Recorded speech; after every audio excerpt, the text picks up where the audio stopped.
Wesley Woods in Atlanta, Georgia.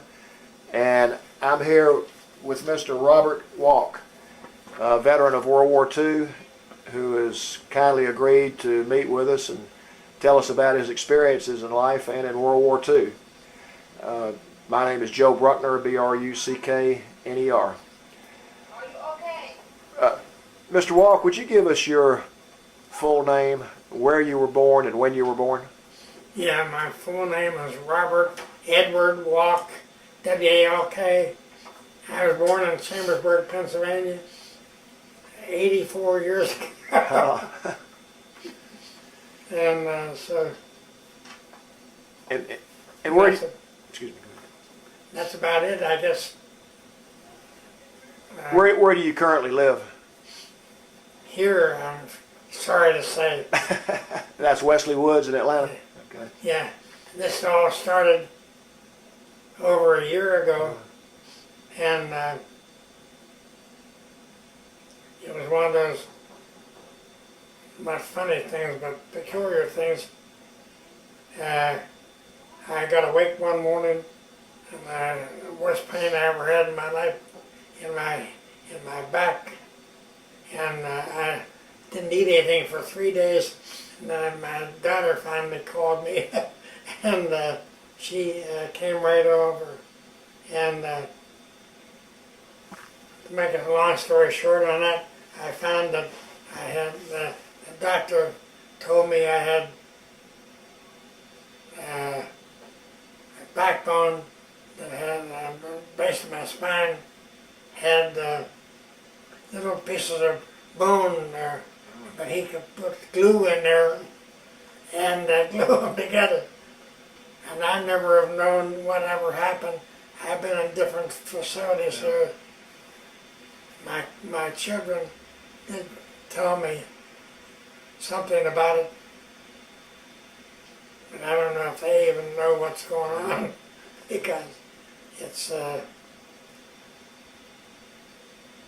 know, I never expected to be here all this time, and now I've thought about making a video of the joy of walking.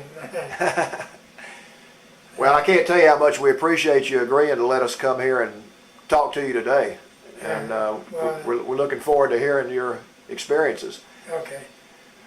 Would you tell us a little bit about your upbringing, where you were born, and about your family? Yeah, my father went to Tri-State Electrical School. In fact, that's where he graduated from, and he was an electrician. Then he had a garage later, and my mother was homemaker, and so I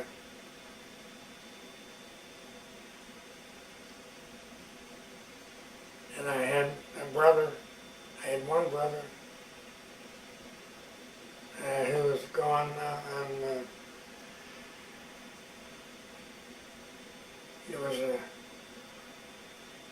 he had a bad experience. He was in the Boy Scouts, and another kid, I don't know if you want to hear all this. Sure. He was in the Boy Scouts, and one of the kids did that trick that they do, push somebody back over him, and he landed on his hip on a rock and developed osteomyelitis. Oh my gosh. And he had that the rest of his life. Gee. Terrible. So I... Where were you living when you went into the military? In Harrisburg. Oh, okay.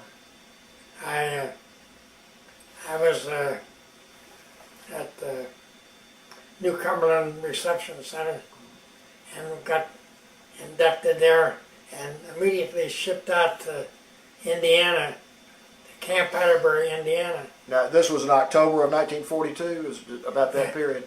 Yeah. And you were born November 14th, 1921, is that correct? Right. So no, you, 1921. Okay. that's when you were born, 1921, right? So you were in your early 20s when you went into the military, is that correct? I celebrated my 21st birthday in the Army. Oh. Let me ask you this. I was the first 20-year-old draft. Oh, really? What were your feelings when you heard that Pearl Harbor had been attacked in 1941? Do you remember where you were and what you felt when that happened? Yeah, well, I remember my brother was at home at the time too, and we always said, "Oh, we'll get rid of them in a hurry," and we didn't, of course. And in fact, I was home later when they dropped the bombs on Hiroshima and Nagasaki. What was your feeling when that happened? I was hoping that would happen because I was due back to the service like the next day. So I wanted them to drop the bombs. So it was, that was something bad to do, but When you went into the military, were you drafted or did you enlist? no, I was drafted. Okay. I wasn't going to go. And so, Tell us about your training, your experience, where you were and what some of your experiences were when you trained. okay. I'll tell you something in the States there. I was, when I went in the Army, I was in the 83rd Division. And then I got transferred down to Camp Gordon Johnson, Florida, and for amphibious training. Little did I know. And so, in fact, when I went down there, believe it or not, I was ranking non-com. And I was like acting first sergeant on the train down there. And when we got down to Florida, I thought, what'd they do? Ship us over to Saipan or something, because the guys were riding around with no shirts on and in amphibious ducks. So anyhow, we were there, and we had a PX right inside the Gulf. And in fact, the most memory I had there was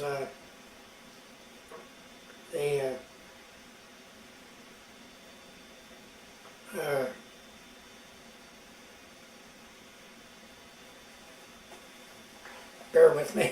Sure. We're in no hurry. I had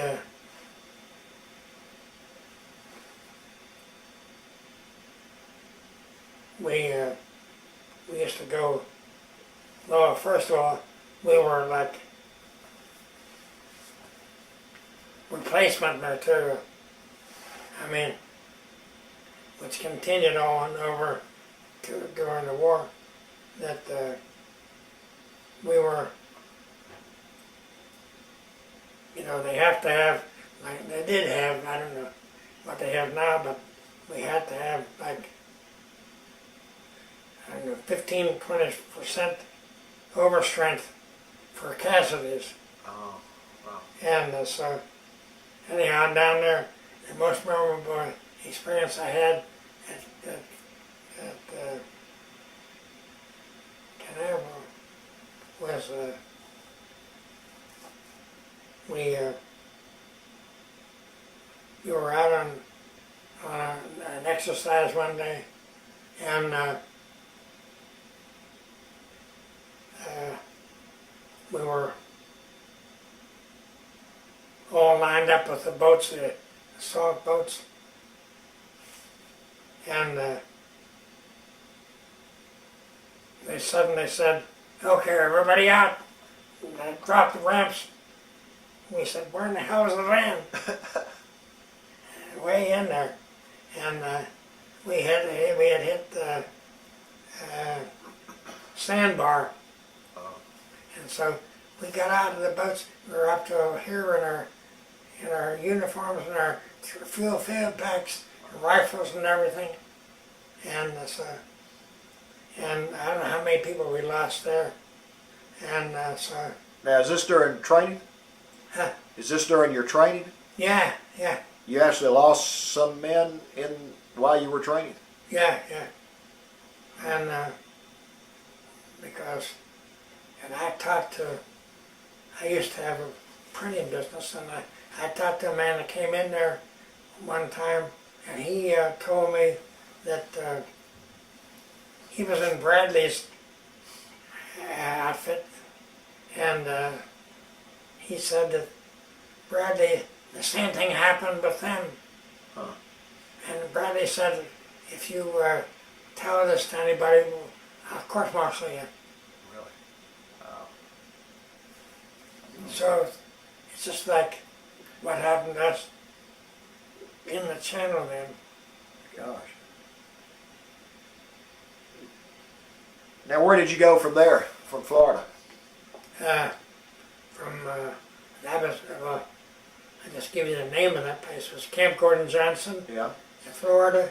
And then we went a short trip up to South Carolina. I can't think of that place. Okay. And then we went on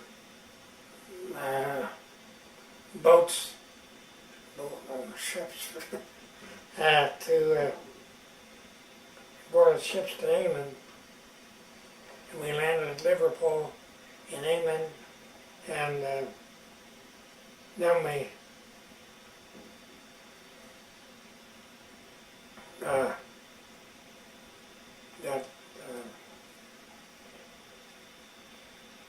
and that was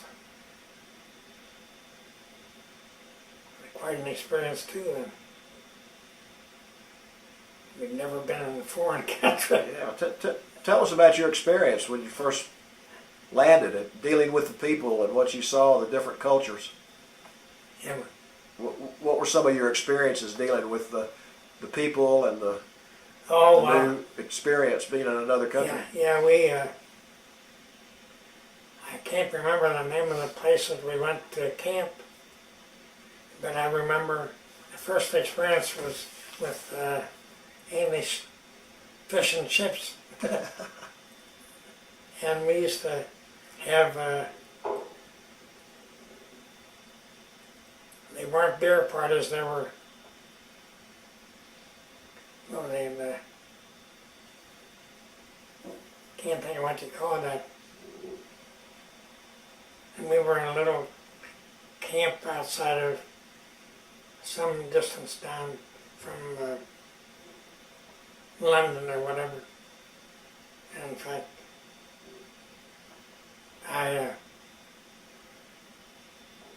one of the things that we had there was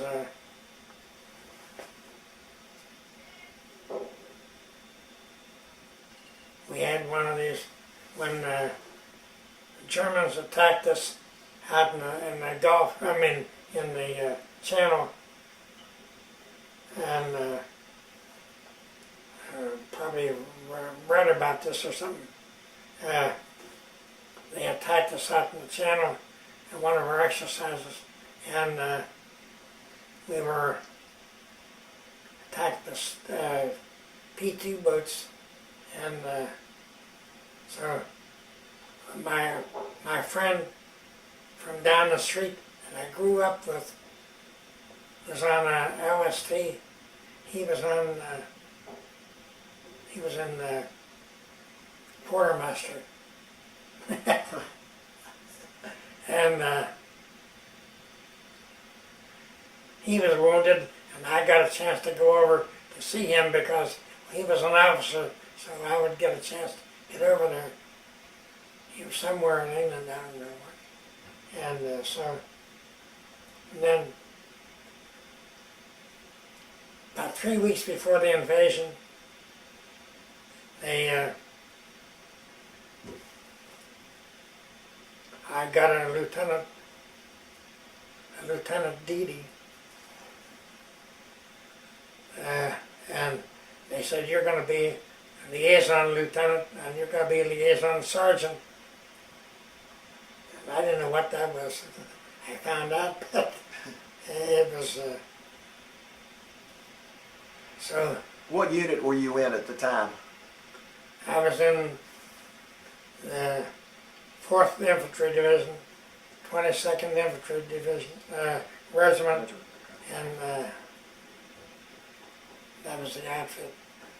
And so he,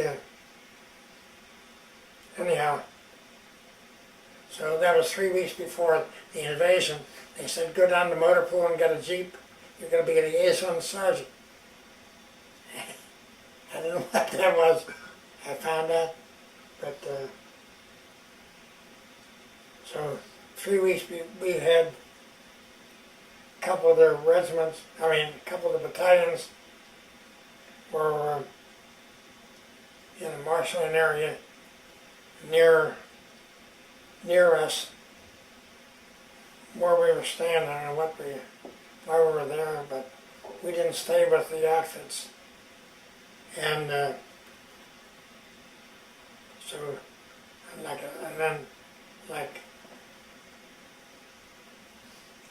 they issued me a Jeep, and we used to drive back and forth. That was when I found out what it was like to drive on the wrong side of the road. So, anyhow, just as an aside on this, the lieutenant that I had, Lieutenant Deedy, he was, after we took Cherbourg, we were on another drive, as we called it, Perrier, and we were in the CP that night, and he was up about 50 yards or so from with the officers reporting, I guess, and the Germans threw in some 88s or something, and he got hit. And so the next day I went back to visit him in the hospital, and they told him he was going to allow to lose his leg, and he didn't want to lose his leg. He was always a very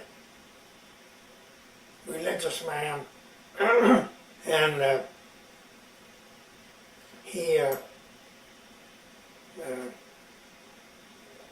anyhow, he died like a day later, and his wife wrote me a letter. I don't know how I got a letter, but I was only a sergeant, but anyhow, I told her that if I got back okay, I'd come up to Boston to see her, which I did like a year later. Oh. And I found that he had gotten a chance to see his new baby daughter only a week, the day that he left to come over, he was like a replacement or something. Oh, gosh. And so he just that was when he first saw her, the only time he saw her. And so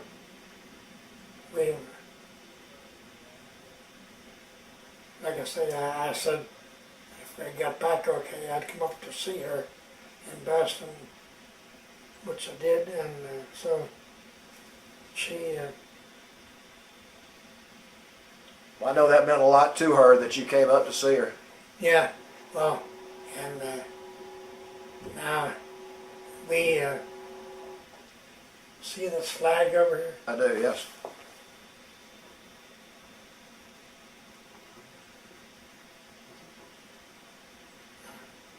Yes. And that came from the daughter. Oh, it did. She, we're in communication all the time. And she's,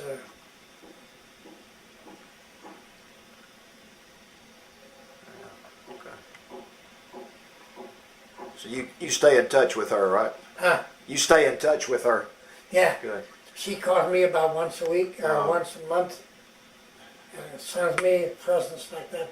And ever since she was born, my wife and I would send her Christmas presents, birthday presents, and then Christmas presents.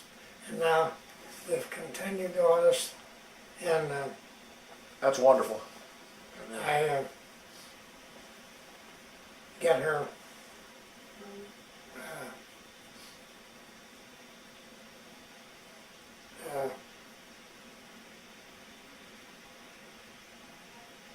see her, here it is, like, that was in 1942, and I've been in touch with her ever since. Well, that's wonderful that you do that, and I know Yeah. that means the world to her. Yeah, Going back to the period right before the invasion, when did you find out that you were going to be a part of the landing in Europe? Western. well, I never believed that I was going to be, but that day, I remember the day, I was on a general's boat, landing craft. Well, before that, we were out there in China, and everybody was sick, and seasick, and in fact, you could walk off the end of that boat. I don't know what kind it was. You could step in and China, but I was on that, and so anyhow, the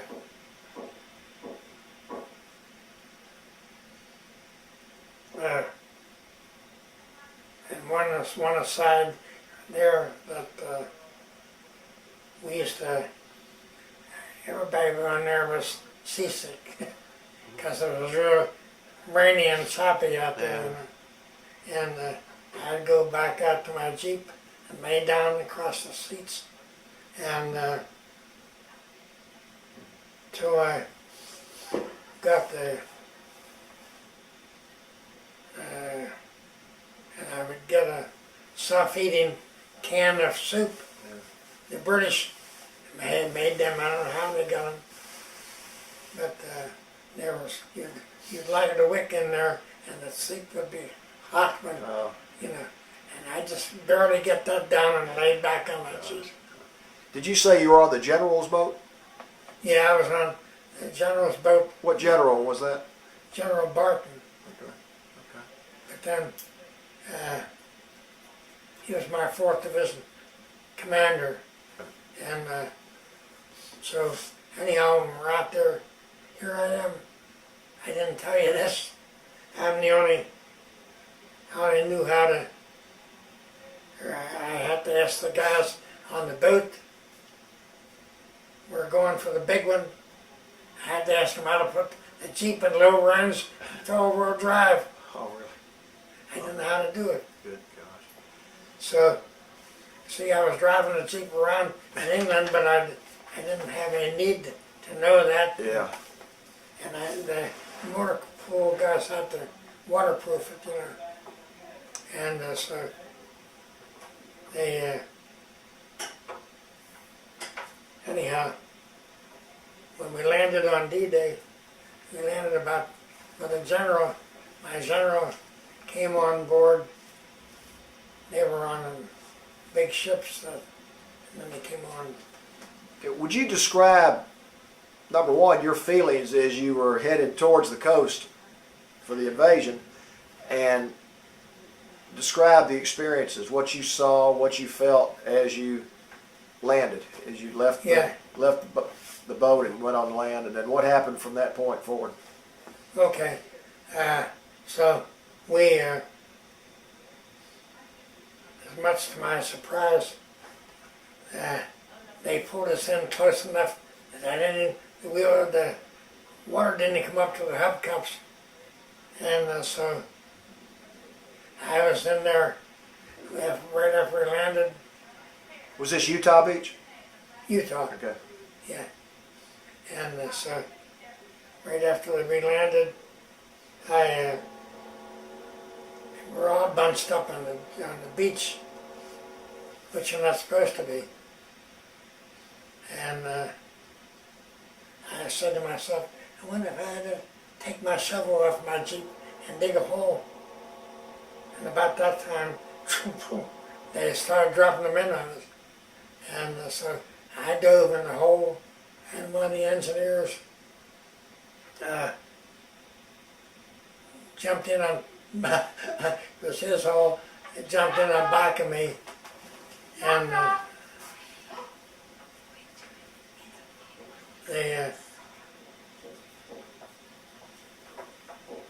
and he said, it's okay, you can get up.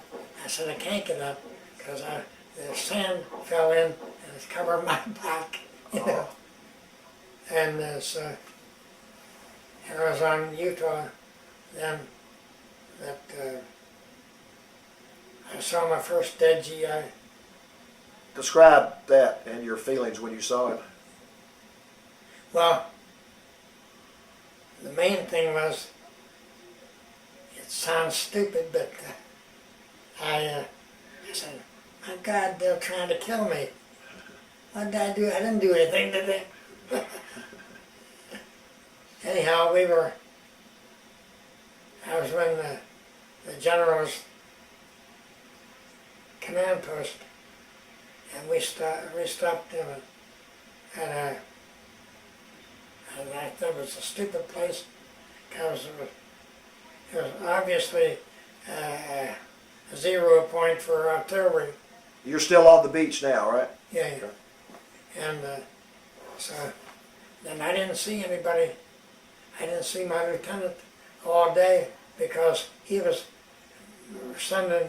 being sent to outfits around us, you know, as a liaison. And so one other thing about this, I always remember, I was, like I said, I was on a general's boat, and so I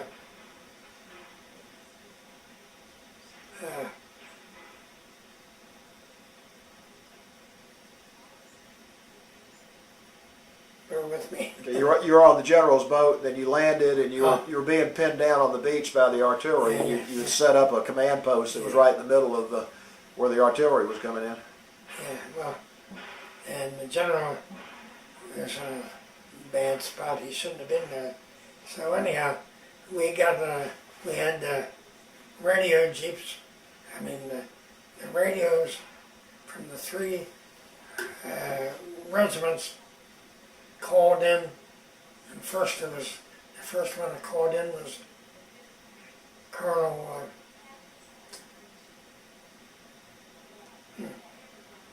can't think of. Well, that's okay. Well, it was a name you'd know because he was advanced, of course, from there to general. Oh. He was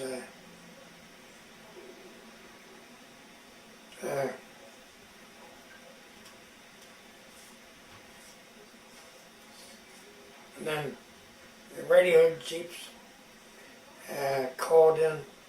That was Van Fleet,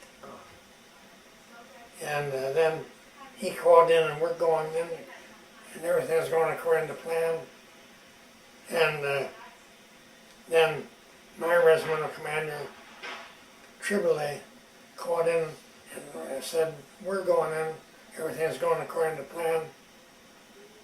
And then I don't know the 12th Regiment Commander name. He said, we're going in and everything's going according to plan. And General Barton said, that's good enough for me, let's go. I thought, wait a minute, we're on the general boat. I'm not supposed to be good yet. But anyhow, so anyhow, after that, all day long, my lieutenant was going to, I guess, regiments and stuff. I never saw him all day long, and so until that night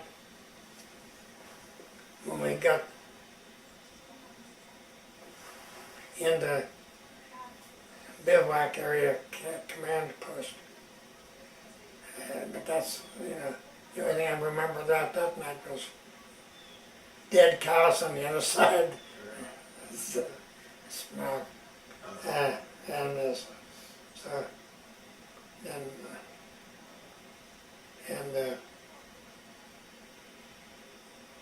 oh, I do remember one thing that I shouldn't have done. We were down along the beach this one night, and I thought, oh, I'm going to light up a cigarette, and I'll put my raincoat over me so they can't see so I didn't any more than get the cigarette lit until and so I said, I don't need to smoke that bad. So, but I don't remember much more about the invasion and stuff. When we got up and took Cherbourg, and then we came back from there, and like I said, this was on what I used to call Perrier Drive, and my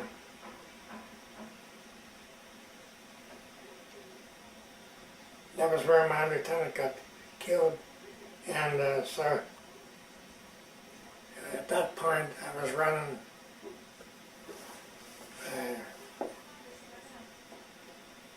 from regiment to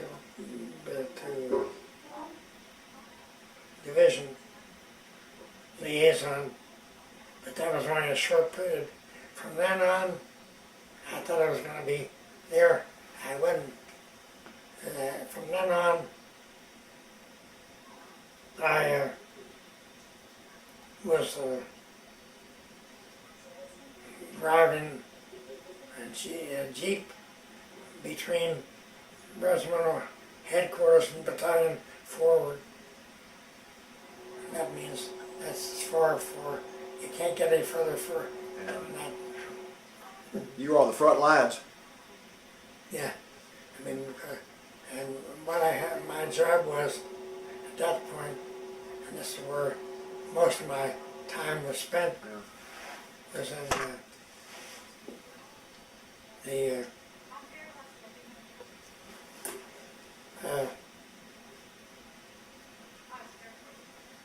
I'd go up. Well, the routine was that they'd get me awake or whatever, 3 o'clock in the morning, and say, okay, come on. And we'd have to go up and find where they were. And so then the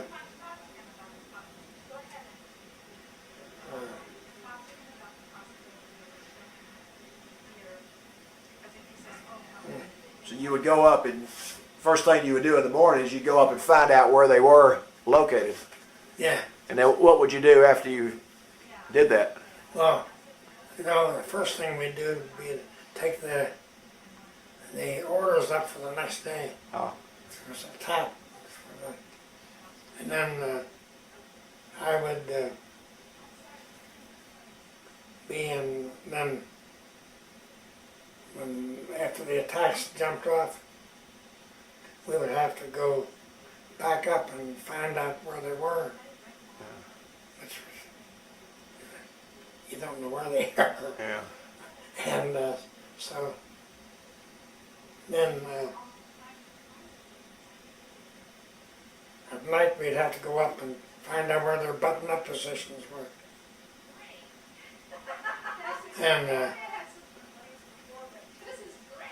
one of the times when I was doing that, I was hit the last outpost. One of our guys stepped out behind a tree and said, "Where are you going?" I said, "We're going back to the regiment or whatever." He said, "I'm the last outpost." Good gosh. So I didn't want to go there, but that's the way it was to Yeah. find out what you had to do to Yeah. stay alive. And so Where did you go from Cherbourg on through Europe? Describe where you went and what you did as you went through Europe. okay. What-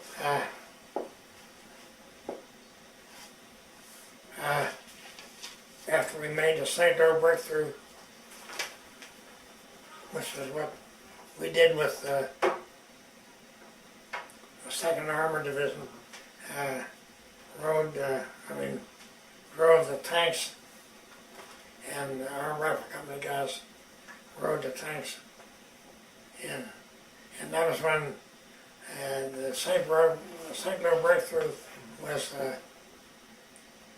going on, and we had about, I didn't count them, but supposedly we had about 2,000 planes up there dropping bombs on the Germans, and they were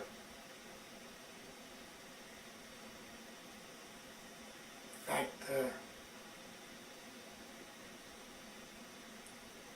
General McNair, who was Army commander at the time, was killed there because they were dropping the bombs back from there because they couldn't tell where the smoke was, you know. And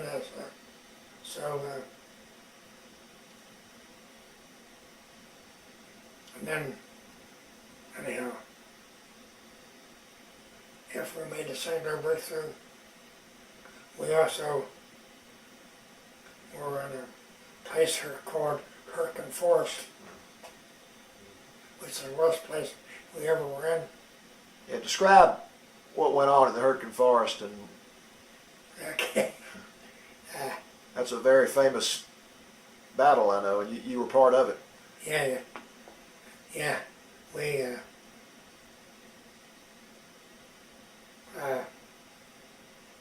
well, one of the things I remember the most was where I almost got it.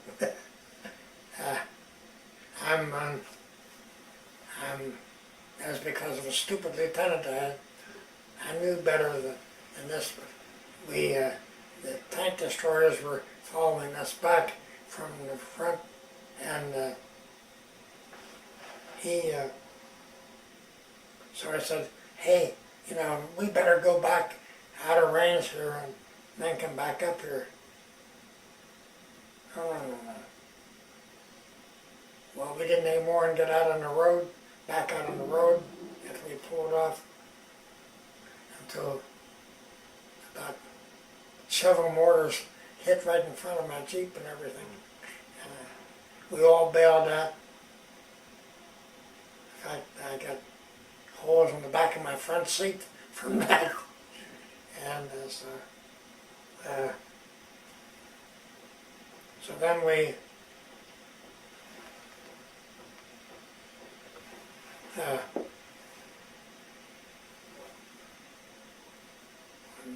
Hurtgen, we got annihilated there. They told us we had 100% casualties. And so, in fact, when on our trip across France, then, just to get backtrack, after the St. Lou breakthrough,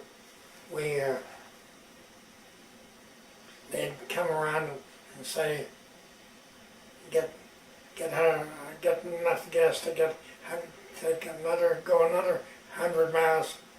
I said, well, they know we're going. And we said, well, the Germans were carried to the hedgerows. This is what the famous we used to do.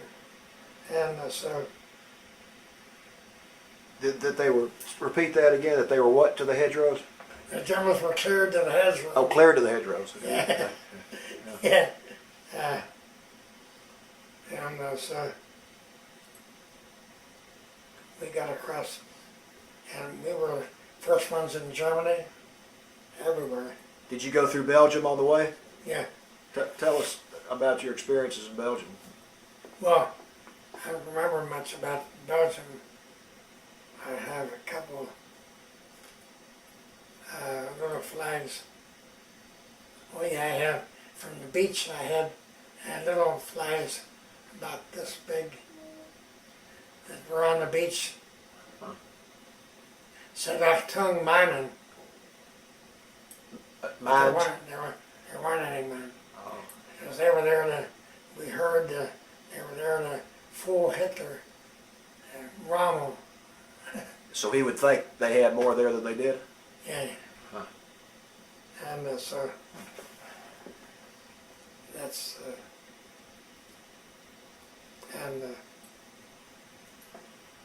Describe what it was like fighting in those hedgerows.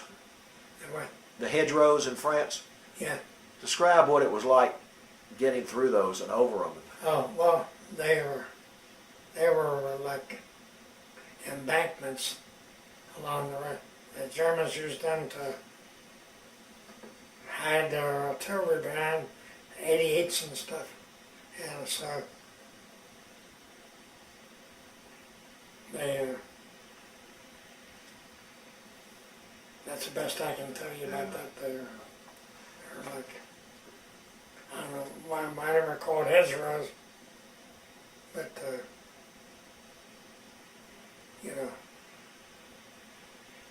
So you were in Saint Lô and the Hurtgen Forest, and are there any other locations you want to talk about in France or Belgium before you got into Germany?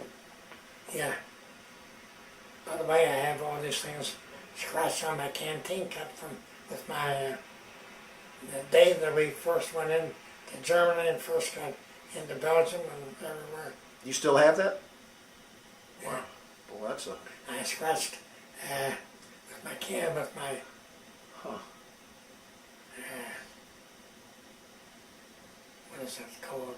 Your trenching tool or My. a knife of some kind. Yeah. And so. Anyhow,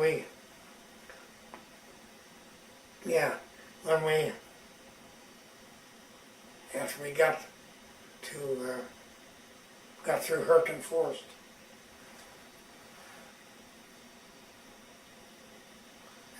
which we were being attacked there, on the Bulge, and so I had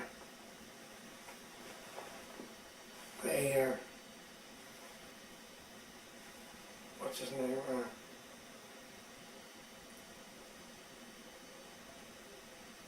A member of your unit? Huh? A member of your unit? Oh yeah.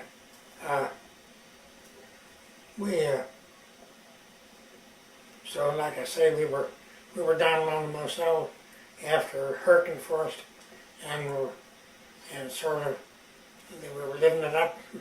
We were in a hotel, put up in a hotel, and we used to go down to the bar or whatever, and drink champagne like we're drinking beer. And so the next, we were what they call garrison, and you had to get a troop ticket to get out of the motor pool. And so the lieutenant came down and said, "Come on, you got to get your Jeep. We got to go." And I said, "I can't go without a trip ticket." And they said, "We don't have time for that stuff." And so I thought the guy in the motor pool on guard was going to shoot us or something. But anyhow, we left out of there and went up to Luxembourg City to pick up a truck convoy of 2.5 ton trucks to bring some of our units back over to the battalion. And that was beginning of the Bulge. Oh. Did you participate in the Battle of the Bulge? Yeah. We didn't miss any trick. Doesn't sound like it. Would you describe your experiences in the Battle of the Bulge? Yeah, but that was the most thing that I know of.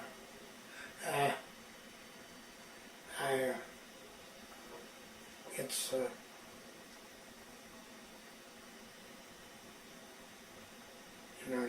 don't know what's going on, and so There was some pretty violent fighting in the Battle of the Bulge, wasn't there? There was some pretty rough fighting in the Battle of the Bulge. oh yeah, I remember a couple of things about that. That see the Germans. Well, one thing, Eisenhower wasn't expecting an attack, and the Germans were expecting to do it, of course, and so they knew to have camouflage. The German soldiers all had like white sheets and stuff. Our guys only had what sheets they could get out of houses and stuff. Yeah. And like they came around to me to camouflage my Jeep, and we didn't even have enough whitewash to put on the Jeep. Oh. And but I remember that whole time was really a cold, snowy time. You know, I just tell people now, if you can remember what it'd be like to ride.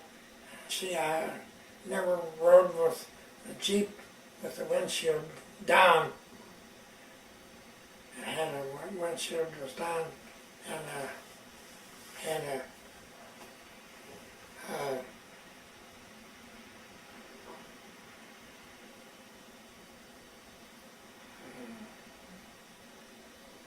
and I was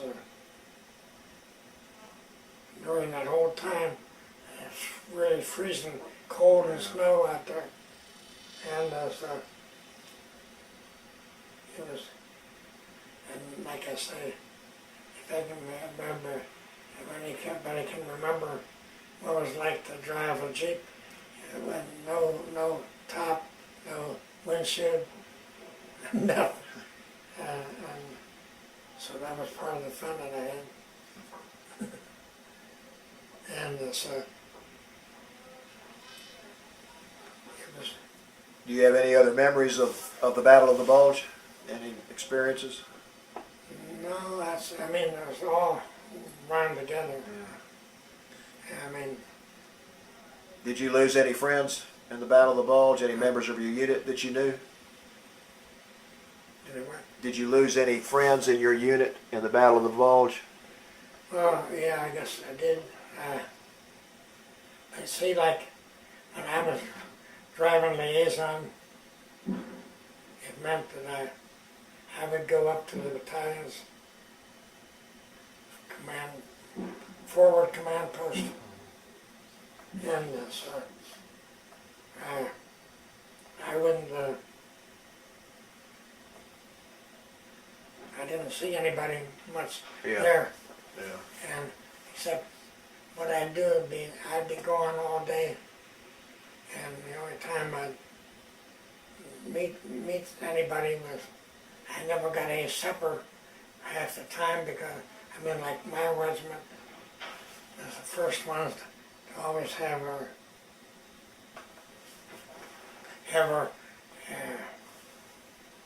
mess sergeant and stuff, cooks with us, and so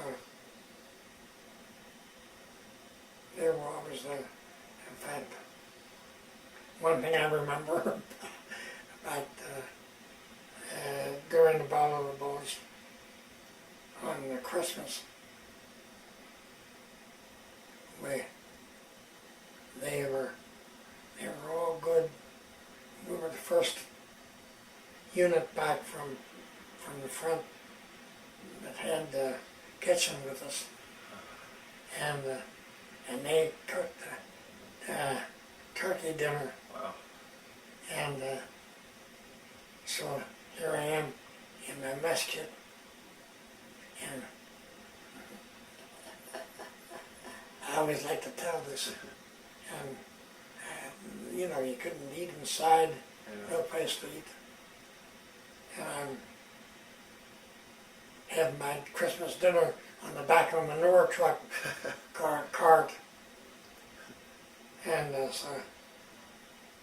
I bet it tasted good though, didn't it? Huh? I bet it tasted good. Yeah, the food did. Did you then go into Germany? Was that your next, Huh? after the Battle of the Bulge, was moving into Germany your next move? Yeah. Would you describe that? Describe your experiences in Germany? Well, yeah. For one thing, when the Bulge came, we went back through some of the places, same places we had been through in September. Like we were in a place called Blyeth, and we were in Bastogne. Went through Bastogne, and a little village called St. Vith. And we saw all that, and so we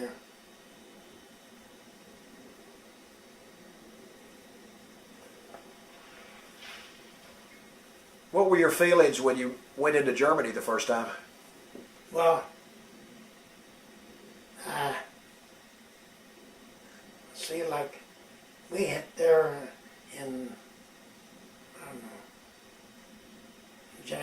not January,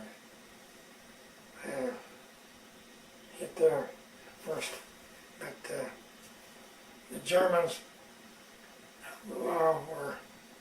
had their white flags out.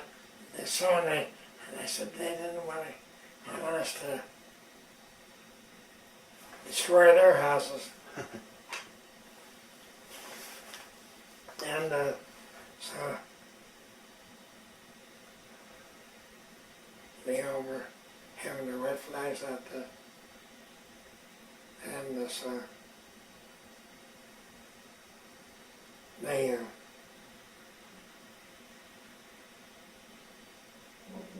What was the attitude of the Germans when you went into Germany? Were they submissive, or did they treat you with anger? Or?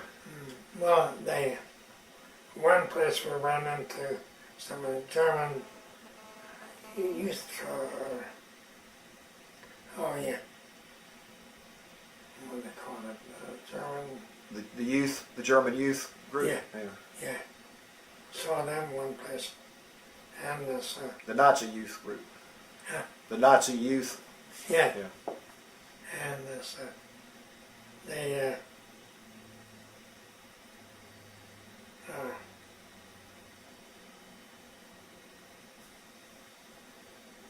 got in there.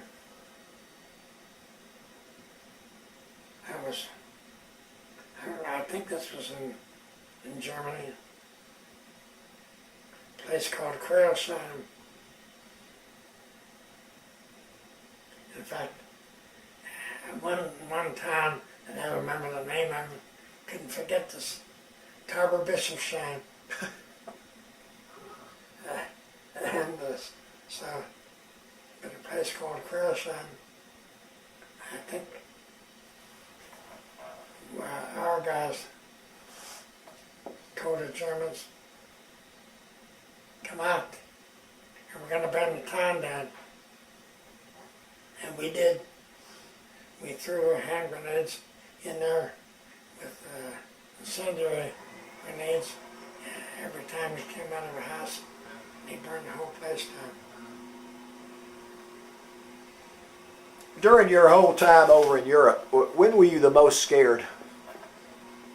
Or were you scared at all? Oh. Well, one of the times I was scared was also in Hurtgen Forest. Outside of being the time that I bailed out of my Jeep. Yeah. I thought sure we were gone this time. And so, but then another time, I don't remember what place this was, but it was in Hurtgen Forest. It was, we were getting the hell shot out of us one night. And next morning, I looked up from my hole and I picked up a piece of shrapnel that big. And I still have. Wow. Came pretty close, huh? Yeah. Yeah. And this, that was, I don't know, I guess I was most scared that When you were over there fighting, did you realize that you were part of one of the most significant events in world history, really? no, at the time I didn't, you know, I mean, I know now, of course. Yeah. But, I mean,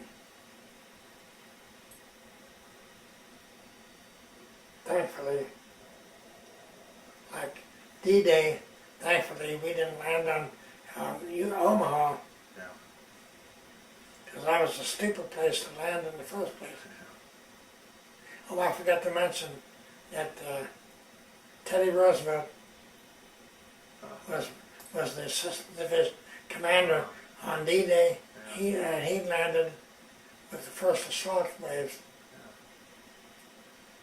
In fact, they said, and he said that we didn't land in the right place, you know, and so he said, well, we'll start the war from here. He was a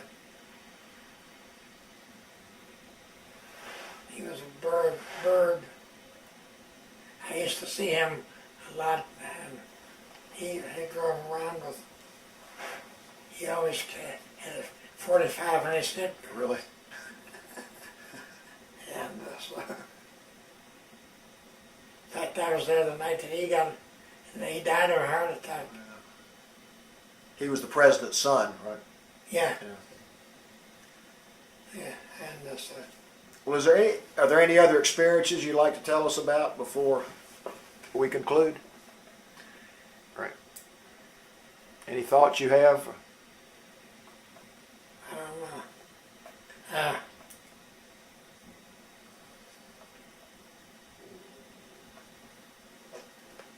The